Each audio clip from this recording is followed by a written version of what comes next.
Winter in the Sierra foothills was never gentle, but that morning it felt almost angry. Snow hammered the rooftops, wind clawed at the pine trees, and the lonely cowboy, known across the valley only as Reeves, rode hard toward the ranch gate he never expected to see torn open. The heavy wooden beams hung crooked, splintered by something with strength no ordinary person possessed. Reeves dismounted, boots sinking into the snow. "Not again," he muttered, tasting danger in the cold air.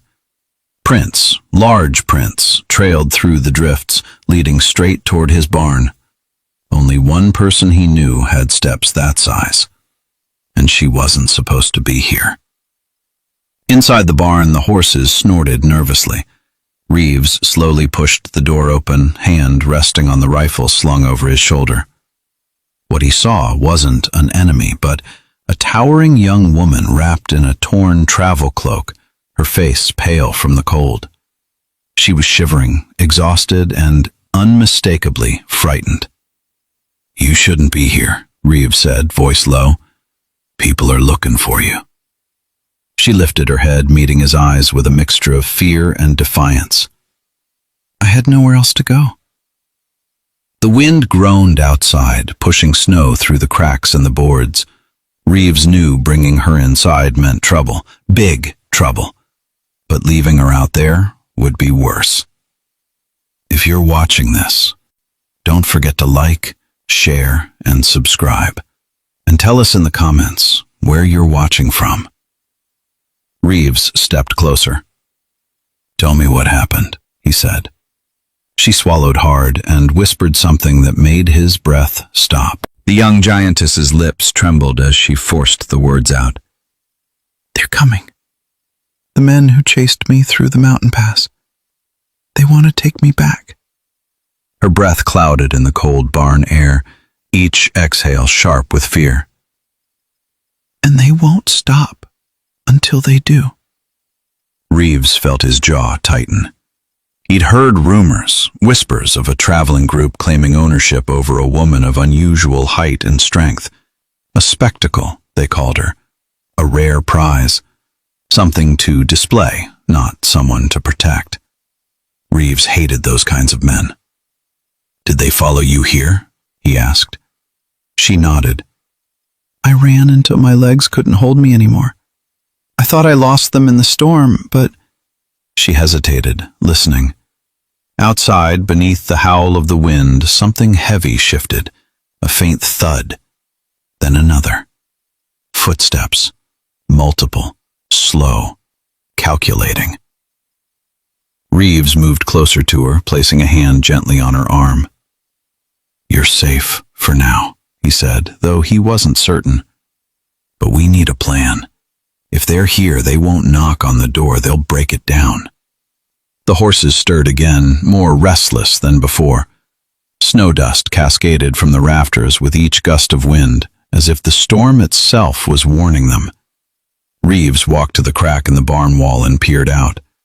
Shapes moved in the white haze. 3, maybe 4. "They found me," she whispered. "No," Reeves said, voice steady. "They found us." Then one of the shapes stepped closer, and Reeves recognized the man leading them. Reeves's breath frosted the air as he squinted through the swirling snow. The lead figure stepped into view, broad-shouldered, wrapped in a long black coat and marked by a jagged scar that cut from his temple to his jaw. Reeves knew him instantly. Darrow Flint. A man whose reputation traveled faster than winter winds. A tracker, a collector of people, a dealer of human misfortune. If Darrow was here, then trouble had arrived in its purest form. The giant young woman behind Reeves took a shaky step back. "He's the one who bought me," she murmured. "Said I belonged in chains." Reeves clenched his fists. Winter storms he could handle, wild animals, harsh land, but men like Darrow, men who treated others like property, those were the ones he couldn't stomach. "Stay behind me," Reeves instructed, his voice low but firm. "Don't make a sound. Outside, Darrow and his men paused at the broken ranch gate, inspecting the splintered wood. One of them pointed toward the barn. Reeves saw the motion, saw Darrow nod slowly, and smile. A predator's smile. "He knows I'm here," she whispered. The horses shifted anxiously again, sensing the tension.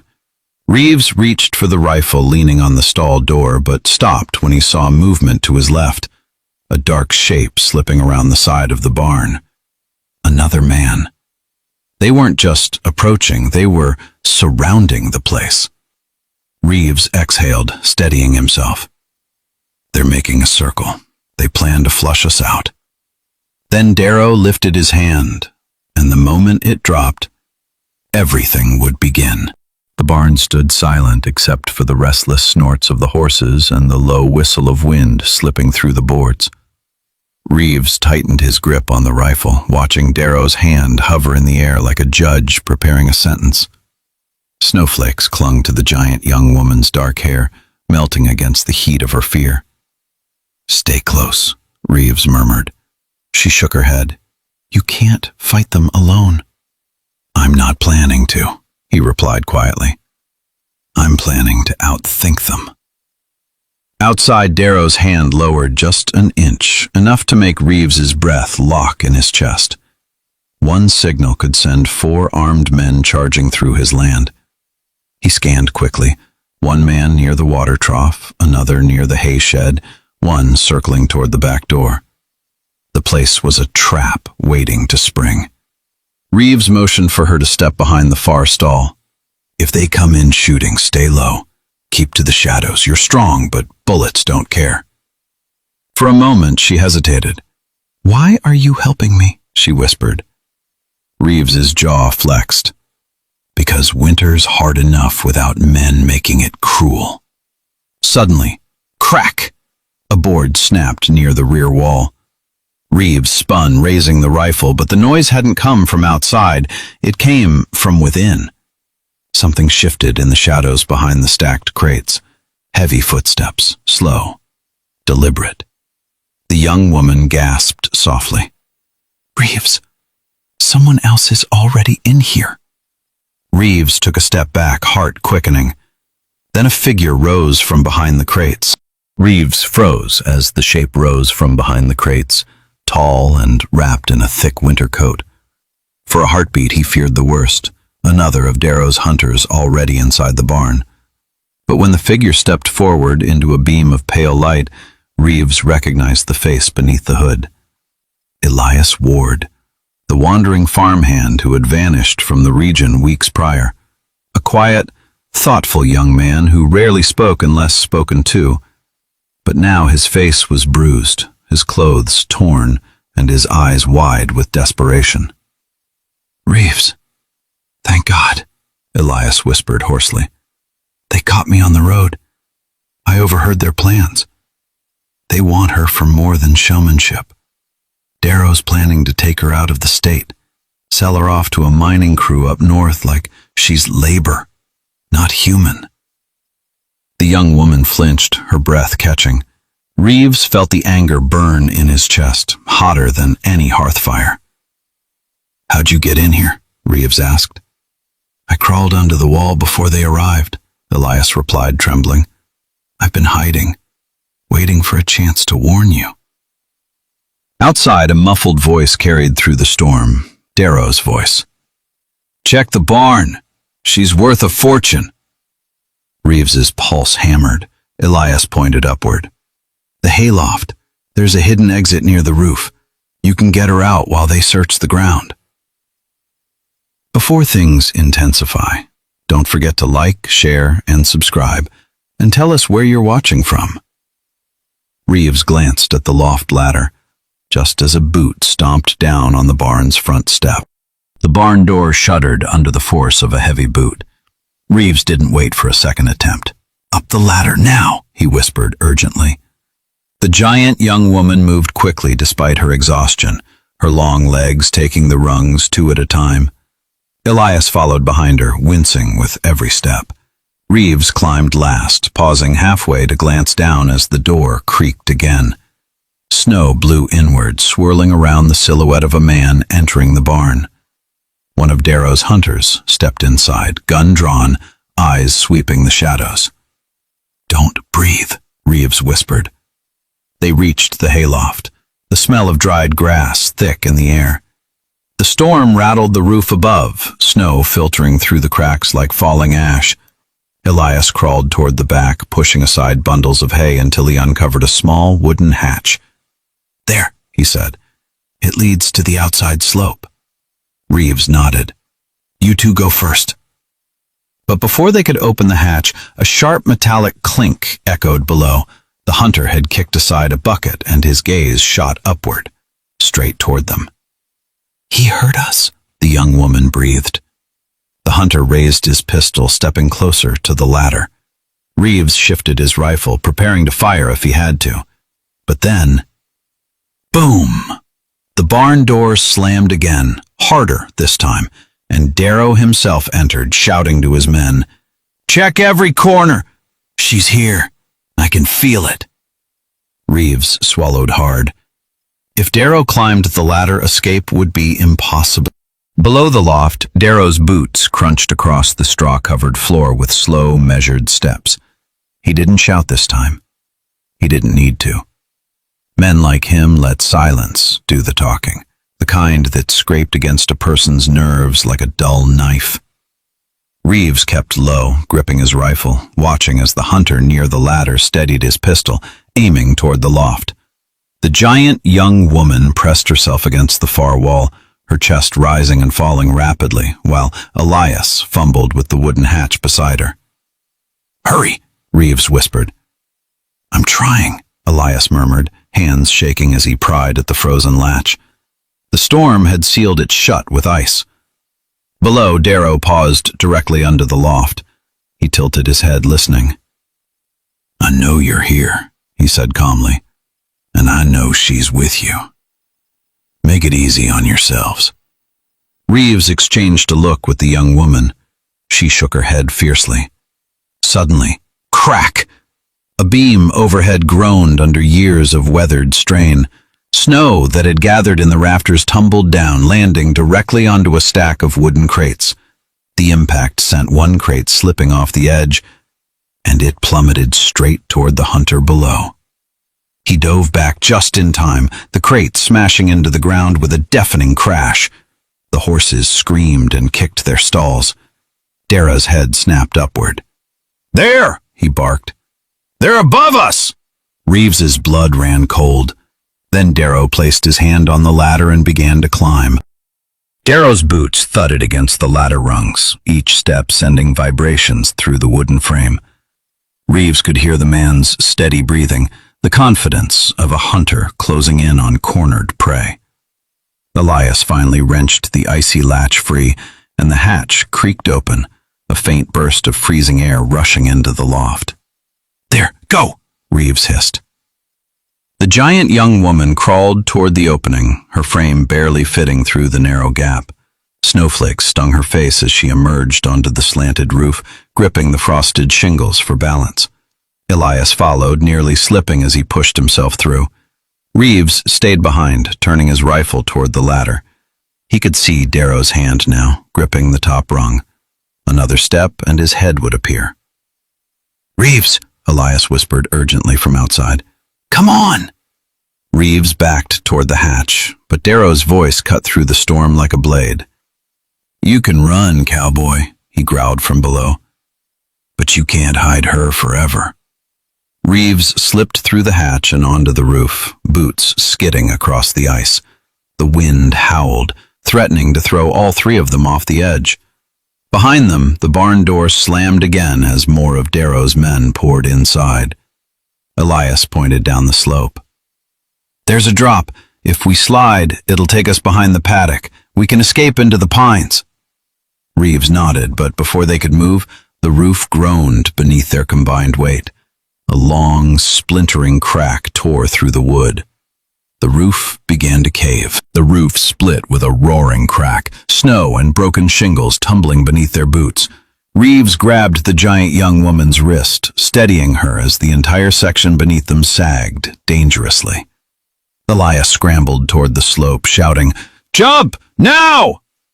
With no time left, Reeves pushed the young woman forward.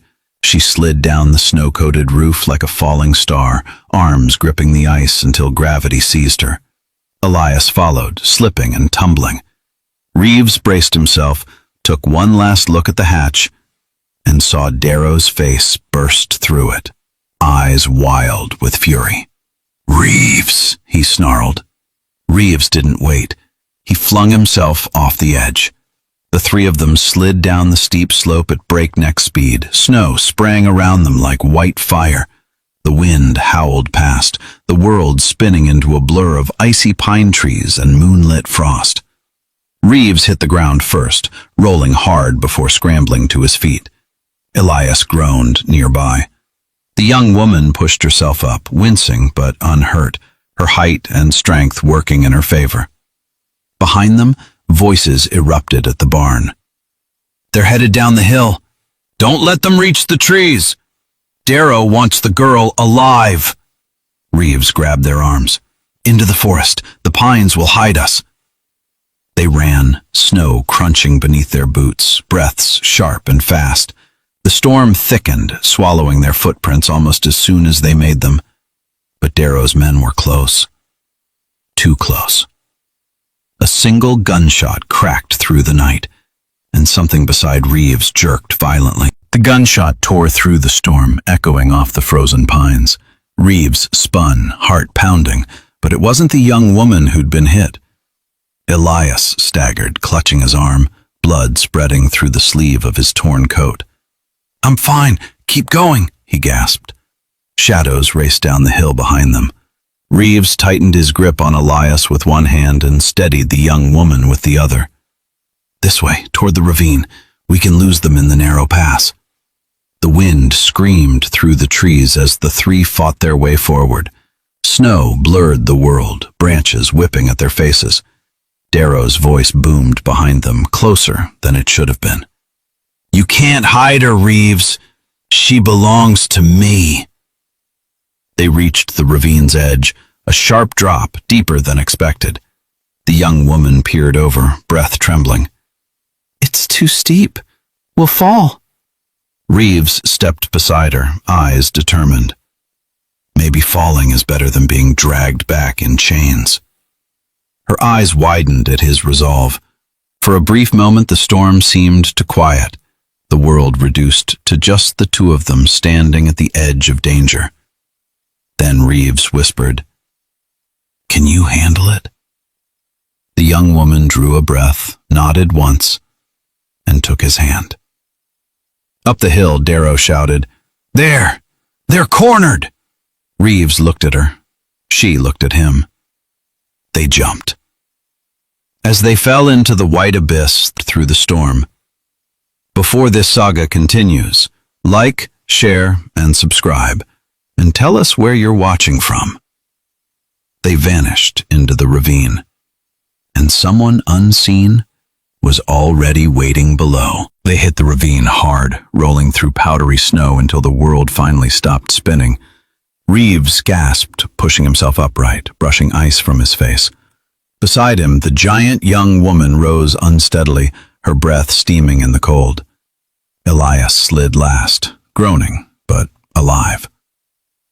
Above them, Darrow and his men scrambled toward the ravine's edge, but the storm thickened, a white curtain swallowing everything. Reeves seized the moment. "This way," he whispered.